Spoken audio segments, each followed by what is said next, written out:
खुलुमबाय बे भिडिअखौ आङो बाथौ धोरोम सिबियारिफोरनि थाखायल' बानायनाय जादों गुबुननि थाखाय बानायनाय जायाखै दा बेवहाय बाथौ धोरोम होननानै बुङोब्ला गोबां गावस्रालांबाय जों मिथिगौ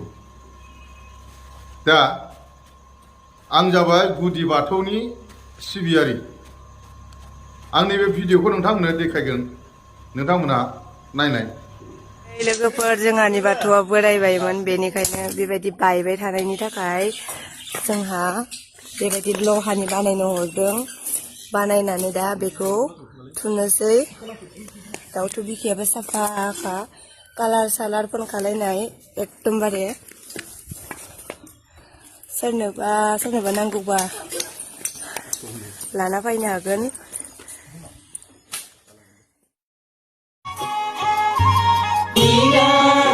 समाव रंजानाय समाव नोंनिनो जेब्लाबो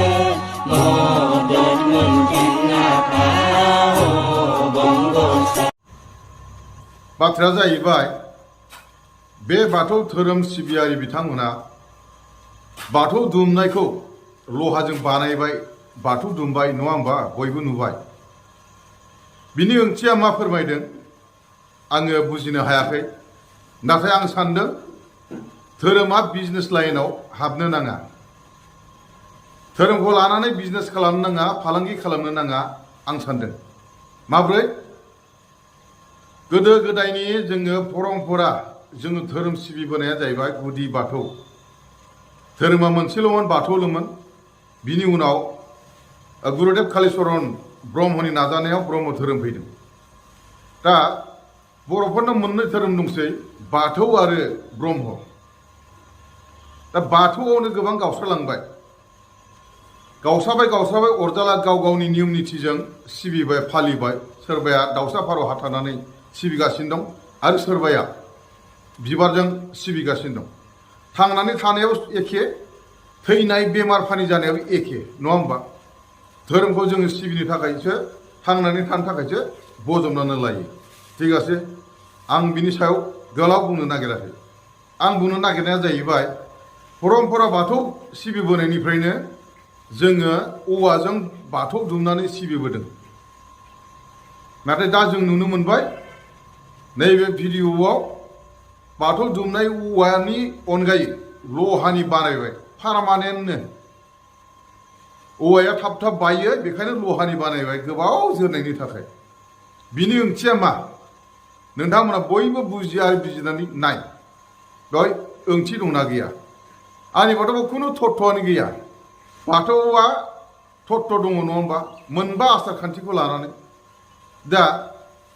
गोदो गोदायनिफ्रायनो औवाजों दुमबोनानै सिबिबोदों खुलुमबोदों थांनानै थाबोदों औवा जिनिसाथ' बायखागोन मानो बाया जानांगौ जोंनावबो बायो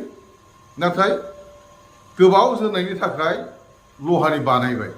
बिनि ओंथिखौ नोंथांमोना बिजिरनानै नाय आं मोजां मोनाखै खिन्थु बाव जेबो गैया ओंथि गैया होननानै आं सान्दों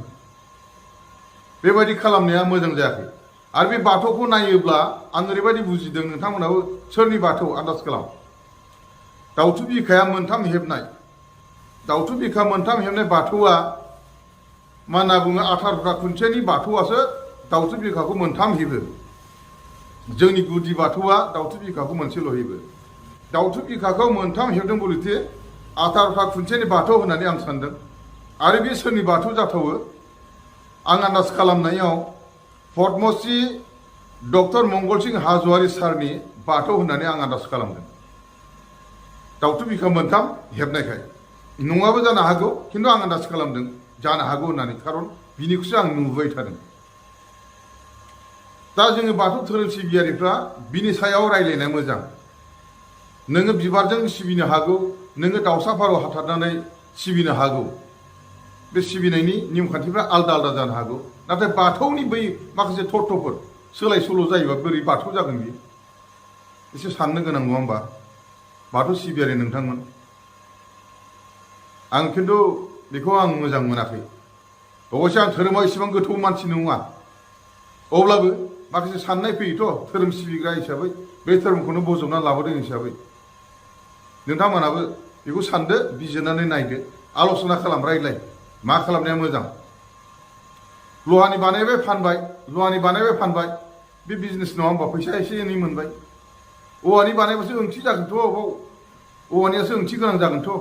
लहानिया मा ओंथि दङ खावनै हास'लायबावबाय